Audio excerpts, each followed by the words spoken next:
எல்லாரும் எப்படி இருக்கீங்க? இப்போ வந்து பீக்கங்காவில் வந்து இருக்கிற அந்த தோலை வச்சு துவையல் செய்ய போகிறேன். அதுக்கு பீக்கங்காய் 2 பீக்கங்காயோட தோலை வந்து நல்லா வந்து இந்த மாதிரி தேய்ச்சி எடுத்துக்கோங்க. அதை எடுத்து தண்ணியில் கழுவி எடுத்துட்டு, அதுக்கப்புறம் வந்து மிக்சியில் வந்து அதை போட்டுட்டு இந்தளவுக்கு புளி போட்டுக்கோங்க. 2 மிளகாய் வத்தல் போட்டுக்கோங்க. 1 ஸ்பூன் வந்து உப்பு போட்டுக்கோங்க. அதுக்கப்புறம் எல்லாத்தையும் வந்து நல்லா அரைச்சி எடுத்துக்கோங்க. இது வந்து விருதுநகர் ஆச்சி சமையல் இது சப்ஸ்கிரைப் பண்ணுங்கள்.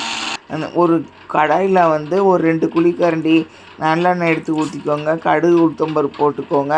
அதுக்கப்புறம் அந்த அரைச்சி வச்சதை எடுத்து அதில் போட்டுட்டு நல்லா வதக்கணும். கேஸ் ஸ்டவ்லையும் ஃபஸ்ட்டு ஃபுல்லாக வச்சுட்டு, அதுக்கப்புறம் சிம்மில் வச்சுட்டு, அதுக்கப்புறம் நல்லா வந்து மூடி வச்சுருங்க. மூடி வச்சிங்கன்னா நல்லா வேகமாக வெந்து வந்துடும். அதனால் அப்பப்போ திறந்து லேசாக கிண்டி விட்ருங்க. அந்த மாதிரி கிண்டிட்டு அந்த பதம் வந்து இந்தளவுக்கு வந்து பதம் வரணும். பதம் இந்தளவுக்கு வந்ததுக்கப்புறம் நீங்கள் வந்து கேஸ் ஸ்டவ் ஃப்ளேமை ஆஃப் பண்ணிவிட்டு அதை எடுத்து நீங்கள் வந்து குழந்தைங்களுக்கும் பெரியவங்களுக்கும் கொடுங்க. நன்றி.